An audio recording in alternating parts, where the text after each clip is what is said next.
नमस्कार, खबर उत्तराखंड में आप सभी का स्वागत है। मैं हूं आपके साथ यशी शुक्ला। रुक करेंगे खबरों का, लेकिन उससे पहले एक नजर सुर्खियों पर। उत्तराखंड में 191 पार्किंग प्रोजेक्ट शुरू होंगे। मल्टी लेवल ऑटोमेटेड और टनल पार्किंग भी शामिल। महीने में 2 बार होगा दून हॉस्पिटल में फायर सेफ्टी का ट्रायल। अग्निकांड से निपटने के साथ होगी उपकरणों की पराख। उत्तराखंड में पहली बार जनजातीय स्कूल के छात्र पढ़ेंगे गीता का पाठ। पाठ्यक्रम में किया गया शामिल। ऋषिकेश में जनसेवा केंद्र सील। आधार कार्ड सहित कई संवेदनशील दस्तावेज बरामद।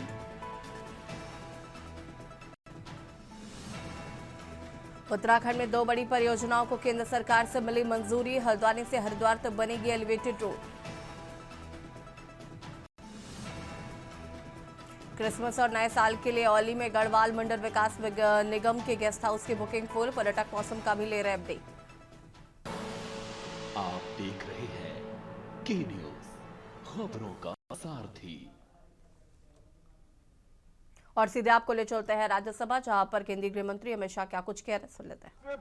पड़ाव पर वंदे मातरम को सीमित कर दिया गया, वहीं से तुष्टीकरण की शुरुआत हुई और वो तुष्टीकरण जाकर देश के विभाजन में। मान्यवर, मेरे जैसे कई लोगों का मानना है, कांग्रेस पार्टी को पसंद आए ना आए, अगर वंदे मातरम के तुष्टीकरण की नीति के तहत 2 टुकड़े न करते तो देश का बंटवारा नहीं होता और देश पूरा होता। मान्यवर, 50 साल के बाद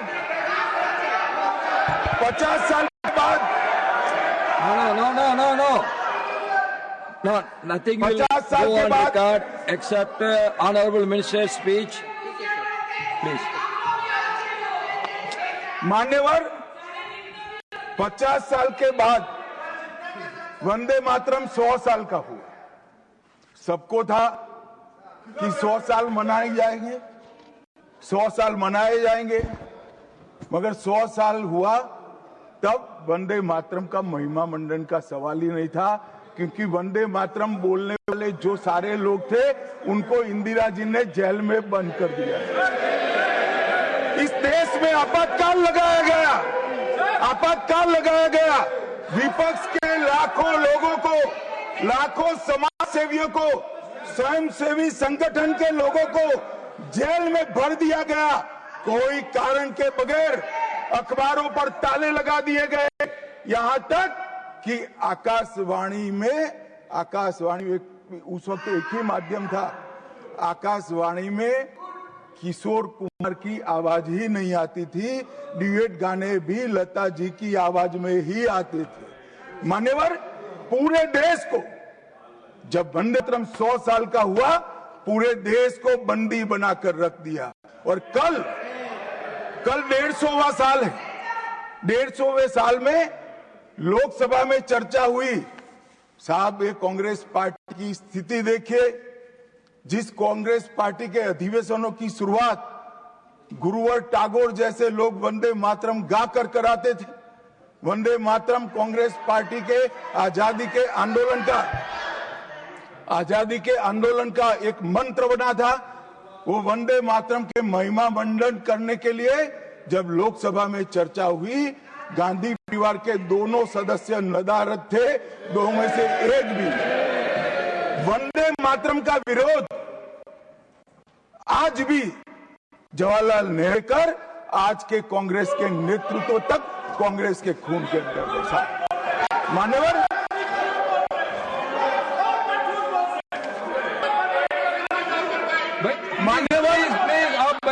प्लीज आप बैठिए। मान्यवर, मैं तथ्यों के आधार पर कहता हूं, कांग्रेस पार्टी की एक नेत्री ने कांग्रेस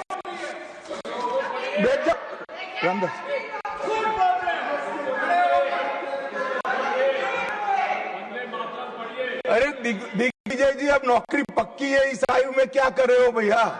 अब नहीं जाएगी नौकरी। मान्यवर, मैं जो कह रहा हूं वो रिकॉर्ड का हिस्सा है दूसरे सदन का। मान्यवर, दूसरे सदन की चर्चा में कांग्रेस पार्टी की एक प्रमुख नेत्री ने कहा है कि वंदे मातरम की आज चर्चा की कोई जरूरत नहीं है। मुझे मालूम नहीं पड़ता कि वंदे मातरम से नो क्या कहा? वीरा प्रवेश जी प्लीज बैठिए, प्लीज आप बैठिए जी।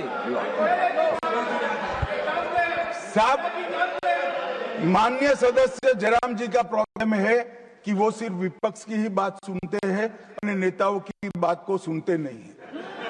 मैंने ऐसा नहीं कहा, आपने कहा। मैंने ऐसा कहा कि लोकसभा में चर्चा में कांग्रेस पार्टी की एक प्रमुख नेत्री ने कहा है अभी इस समय वंदे मातरम की चर्चा की कोई जरूरत नहीं। ये रिकॉर्ड पर है, रिकॉर्ड पर।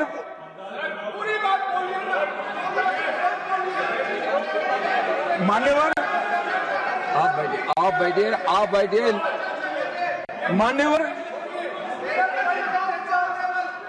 मान्यवर, जिस गीत को, जिस गान को महात्मा गांधी ने राष्ट्र की शुद्धतम आत्मा से जुड़ा हुआ गीत कहा, बिपिन चंद्र पाल ने एक राष्ट्र धर्म है जिसमें राष्ट्रभक्ति और कर्तव्य दोनों समाहित है, जिसकी अभिव्यक्ति वंदे मातरम करता है, वो वंदे मातरम का टुकड़ा करने का काम भी कांग्रेस पार्टी ने किया था। मान्यवर, अंतर्राष्ट्रीय स्तर पर भी वंदे मातरम ने हमारे आजादी के आंदोलन को गति देने का काम किया। श्याम जी कृष्ण वर्मा, मैडम भिखाजी कामा और वीर सावरकर ने जो भारत का त्रिवर्ण ध्वज निर्मित किया था, उस पर स्वर्णिम अक्षर में एक ही नाम था, वंदे मातरम। मान्यवर, बर्लिन के ओलंपिक्स में भी 1936 में गुलामी के कालखंड में भी जब हमारे हॉकी की हमारी टीम को उत्साह की जरूरत थी, प्रेरणा की जरूरत थी, कोच ने लाइन में खड़े कर भावपूर्ण तरीके से वंदे मातरम का गान किया और हम गोल्ड मेडल जीत कर आ गए। मान्यवर, भारतीय जनता पार्टी की रचना हुई तब से हमारी तो पार्टी की रचना ही सांस्कृतिक राष्ट्रवाद और ये देश अपने मूल संस्कृति के आधार पर, मूल विचारों के आधार पर चला, ये पाश्चात्य संस्कृति के आधार पर नहीं चलना चाहिए। इसीलिए हमारी की स्थापना थी। मान्यवर, इस संसद में वंदे मातरम के गान को बंद करा दिया है। अब फिर से खड़े हो जाएंगे कि नहीं आप गलत बोल रहे हो, मगर इस रिकॉर्ड है मान्यवर महोदय। 1992 में भाजपा सांसद श्री राम नाईक ने एक शॉर्ट ड्यूरेशन डिस्कशन के माध्यम से वंदे मातरम को संसद में फिर से गाने की शुरुआत करने के लिए एक मुद्दा उठाया और उस वक्त प्रतिपक्ष के नेता लाल कृष्ण आडवाणी जी ने बहुत प्रमुखता के साथ लोकसभा के स्पीकर को कहा कि इस महान सदन के अंदर वंदे मातरम का गान होना चाहिए, क्योंकि संविधान सभा ने इसको स्वीकारा है। और फिर लोकसभा ने सर्वानुमत से 1992 में वंदे मातरम के गान की शुरुआत की। मान्यवर, हम जब वंदे मातरम की गान की शुरुआत कर रहे थे, उस वक्त भी मैं नाम देना नहीं चाहता, वरना औचित्य के सवाल उठाएंगे, कुछ टेक्निकल मुद्दे उठाएंगे, मगर इंडिया अलायंस के ढेर सारे लोगों ने, मेरे पास नाम की सूची है, उनको आपत्ति नहीं हो तो मैं पढ़ सकता हूं, ढेर सारे लोगों ने कहा था कि हम वंदे मातरम नहीं गाएंगे, ना बोल दिया। और मैंने मेरी आंख से देखा है कई सारे सदस्य वंदे मातरम होता है, वंदे मातरम के गान के पहले संसद में बैठे होते हैं तो भी खड़े होकर बाहर चले जाते हैं। मैं आपको विश्वास से कह सकता हूं मान्यवर, ये कह रहे हैं कि कांग्रेस पार्टी पर झूठे आरोप लगाए। मैं विश्वास से कह रहा हूं, भारतीय जनता पार्टी का एक भी सदस्य वंदे मातरम के गान के वक्त सम्मान के साथ खड़ा न हो, ऐसा हो ही नहीं सकता, क्योंकि वंदे मातरम के गान के प्रति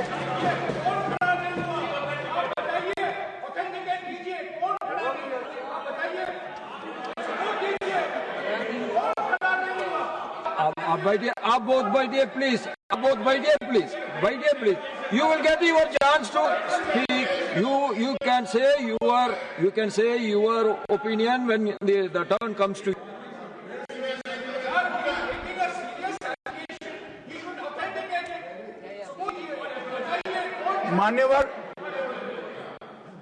मान्यवर, अरे सुन, बोल क्या करते हो भैया, मुझे सुनो तो.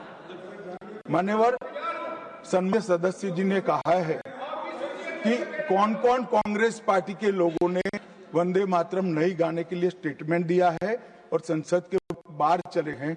मैं इसकी सूची आज शाम होने के पहले सदन के पटल पर रख दूंगा. मेरा विनंती है कि वो कांग्रेस सदस्यों के नाम इस का हिस्सा करने के लिए आप आदेश करिएगा. इस सदन की चर्चा के रिकॉर्ड पर रहना चाहिए कि कांग्रेस पार्टी के सदस्य वंदे मातरम का विरोध करते हैं. इस देश की जनता इनको जाननी चाहिए. मान्यवर, मैं दे देता हूं, दिग्विजय सिंह पढ़ लीजिएगा.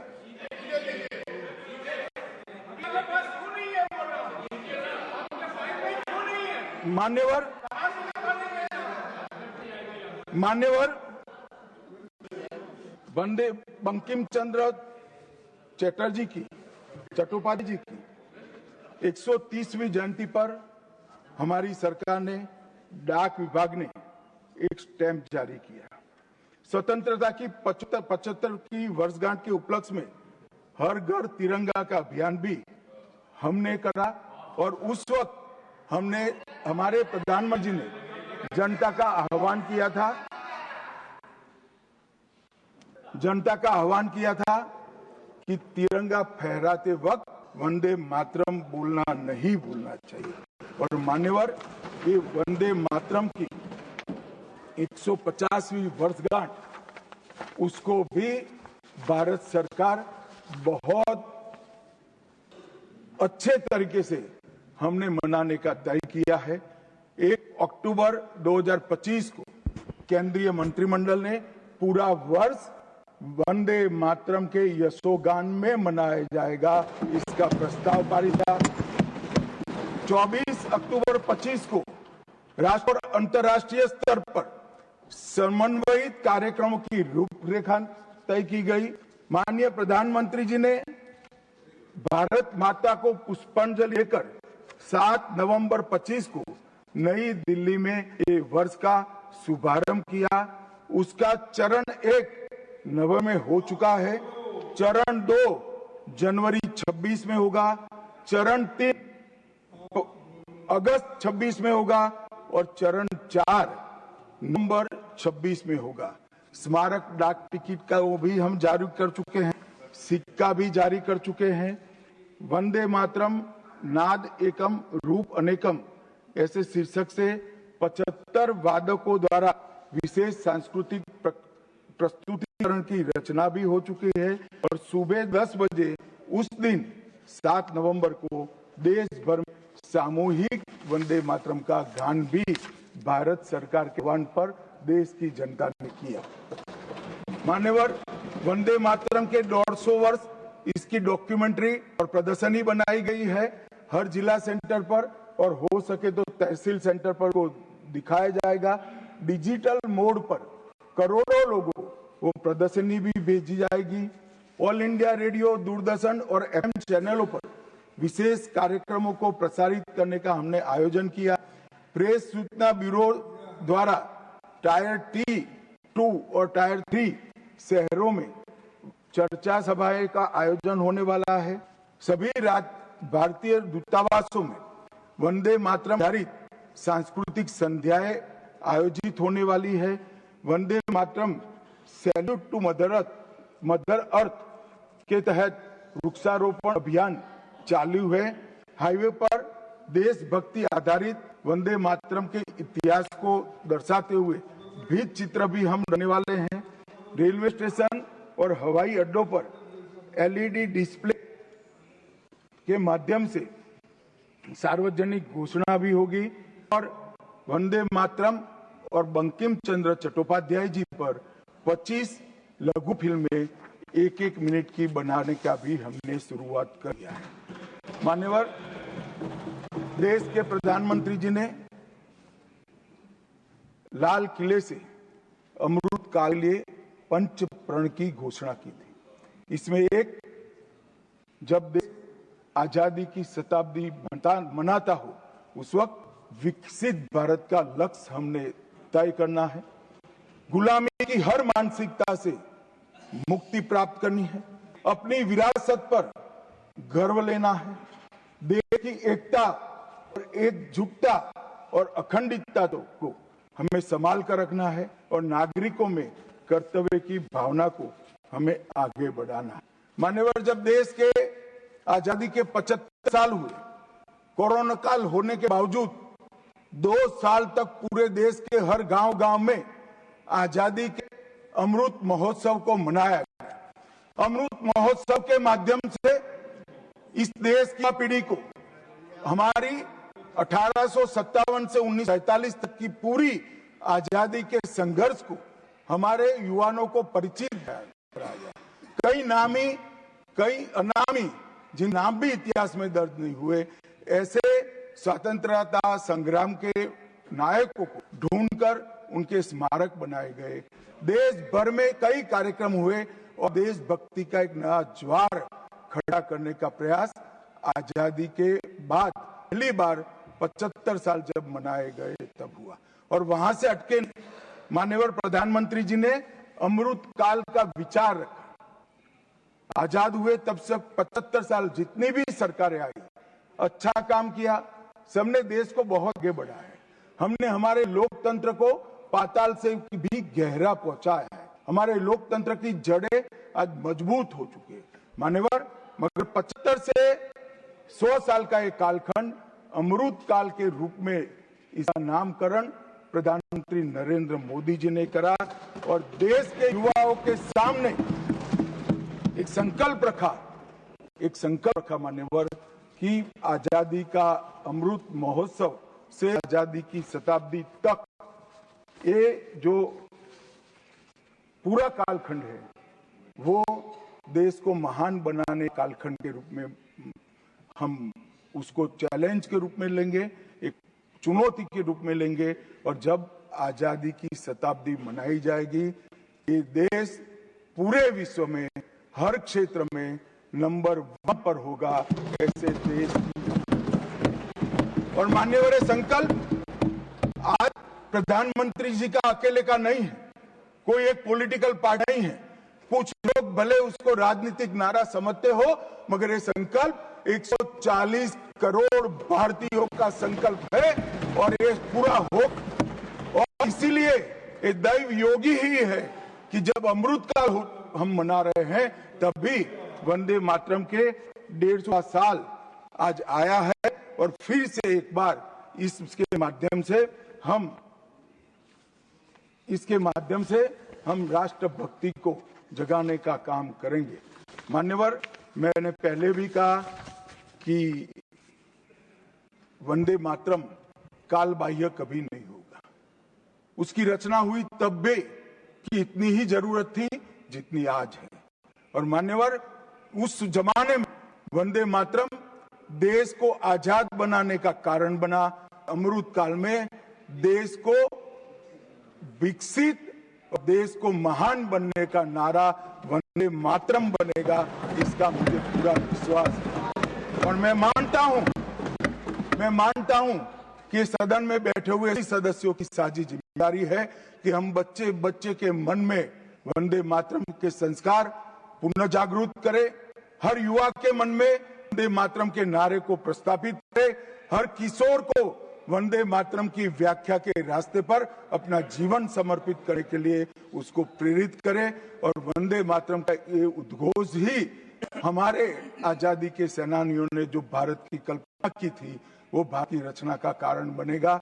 और मैं मानता हूं कि सदन की भावना हमारी युवा पीढ़ी तक विशेष पहुंचेगी, इसका मुझे पूरा विश्वास है। आपने मुझे समय दिया, इसलिए मैं आपका पूरा धन्यवाद कर मेरी वाणी को श्रीमान मल्लिकार्जुन खड़गे जी। और राज्यसभा में वंदे मातरम पर चर्चा हुई और केंद्रीय गृह मंत्री अमित शाह को सुने थे, जिन्होंने कांग्रेस पर जमकर निशाना साधा है। रुकेंगे छोटे से ब्रेक के लिए, जो हाजिर होते हैं।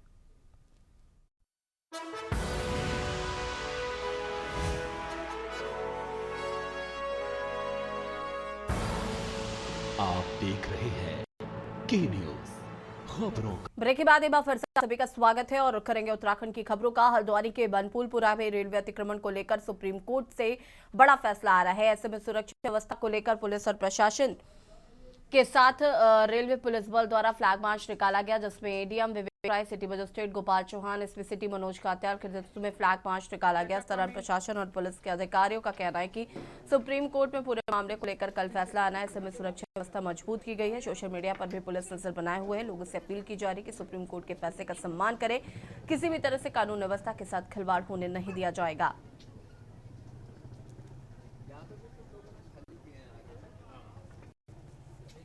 संभावित है कि माननीय उच्चतम न्यायालय में तिथि नियत है, तो उसको लेकर के लोगों के मन में किसी प्रकार की आशंका न हो, किसी के प्रकार का भय न हो, कोई संशय न हो, उसको लेकर के हम लोगों ने तैयारी की है। जैसा कि आप देख रहे हैं, हमारे एसपी सिटी साहब हैं, हमारे एडिशनल एसपी लाल कुआं हैं और हमारे सिटी मजिस्ट्रेट हैं, एसडीएम साहब हैं, साथ ही साथ सभी सीओज हैं, इंस्पेक्टर, सब इंस्पेक्टर्स हैं।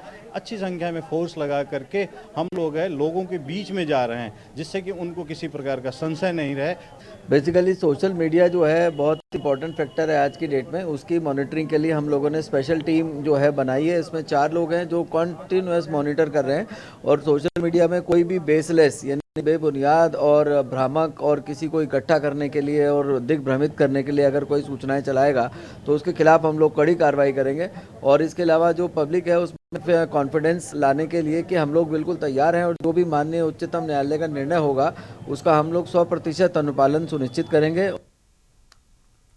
खबर देहरादून से, जहां पर एसएसपी के निर्देश पर दून पुलिस द्वारा सीनियर सिटीजन सुरक्षा अभियान के तहत थाना प्रेमनगर क्षेत्र में अकेले रह रहे 22 बुजुर्गों से मुलाकात की गई। पुलिस टीम ने उनकी कुशलक्षेम पूछकर थाना कंट्रोल रूम, चीता पुलिस व अधिकारियों के मोबाइल नंबर उपलब्ध कराए हैं और हर संभव मदद का भरोसा दिया है। बुजुर्गों को साइबर अपराधों से बचाव की जानकारी देते हुए जागरूक किया गया। जिन सीनियर सिटीजन के पास दैनिक उपयोग का सामान या दवाइयां कम थी, उन्हें पुलिस द्वारा उपलब्ध कराई गई हैं। दून पुलिस की संवेदनशील पहल की बुजुर्गों ने सराहना की और पुलिस टीम को आशीर्वाद दिया।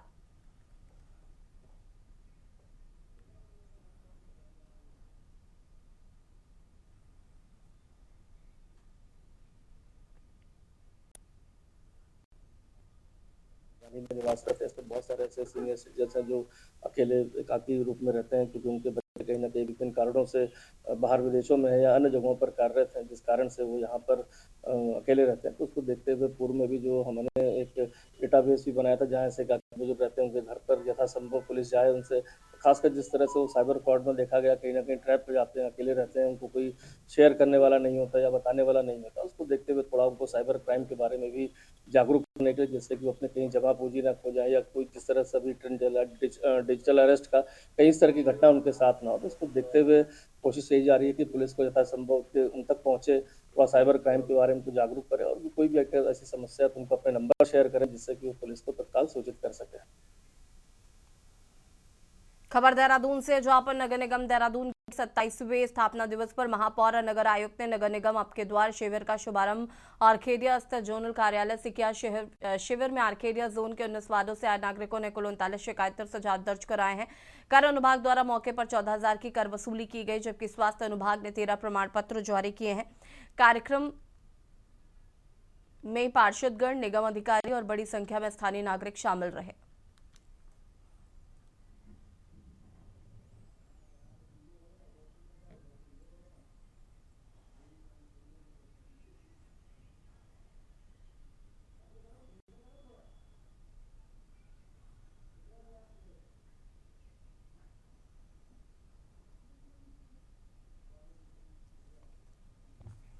खबर पौड़ी से है, जहां पर गजड़ गांव में हाल ही में गुलदार के हमले में एक व्यक्ति की मौत के बाद प्रशासनिक हलचल तेज हो गई है। पीड़ित परिवार से मिलने और हालात का जायजा लेने के लिए प्रमुख सचिव वन आर.के. सदाशिव और गढ़वाल कमिश्नर विनय शंकर पांडे गांव पहुंचे। अधिकारियों ने शोकाकुल परिजनों को ढांढस बंधाते हुए हर संभव मदद का आश्वासन दिया। साथ ही क्षेत्र में बढ़ती वन्यजीव गतिविधियों पर रोक लगाने के लिए प्राइवेट शूटर तैनात करने की घोषणा की है।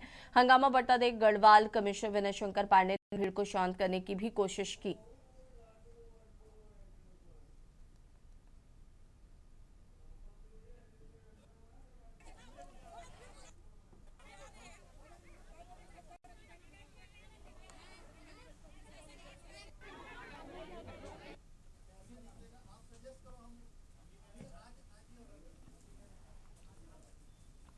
खबर देहरादून से है, जहां पर जनता की समस्याओं के त्वरित समाधान के लिए आयोजित डीएम जनदर्शन के जिलाधिकारी सबन बंसल 176 शिकायतें सुनो।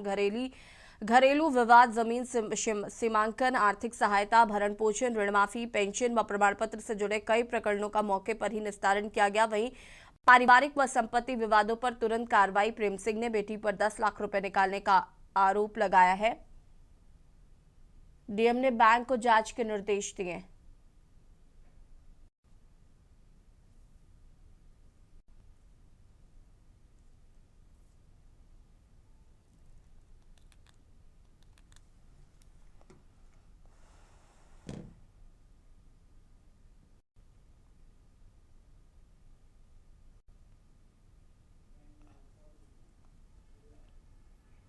खबर देहरादून से, जहां पर उच्च शिक्षा मंत्री डॉक्टर धन सिंह रावत समीक्षा बैठक में स्पष्ट निर्देश देते हुए कहा कि समर्थ पोर्टल का संचालन अब पूरी तरह से विश्वविद्यालय करेंगे, जबकि शासन केवल इसकी मॉनिटरिंग करेगा। मंत्री ने विभाग में रिक्त शैक्षणिक व अशैक्षणिक पदों को भरने की प्रक्रिया तुरंत शुरू करने के निर्देश दिए। उन्होंने कहा कि विश्वविद्यालय व महाविद्यालयों में सेमेस्टर में 90 दिन और वर्ष में 180 दिन कक्षाओं का संचालन अनिवार्य रूप से सुनिश्चित किया जाए। डॉक्टर रावत ने शैक्षणिक कैलेंडर का पालन, समय पर प्रवेश प्रक्रिया, परीक्षा परिणाम, दीक्षांत समारोह तथा छात्रों की 75% उपस्थिति सुनिश्चित करने पर जोर दिया है।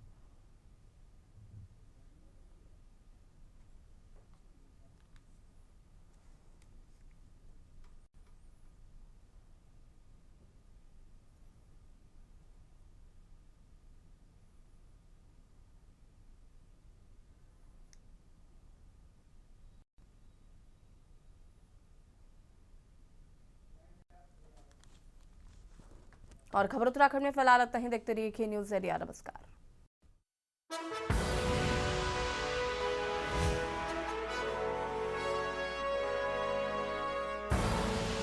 आप देख रहे हैं के न्यूज़, खबरों का सारथी।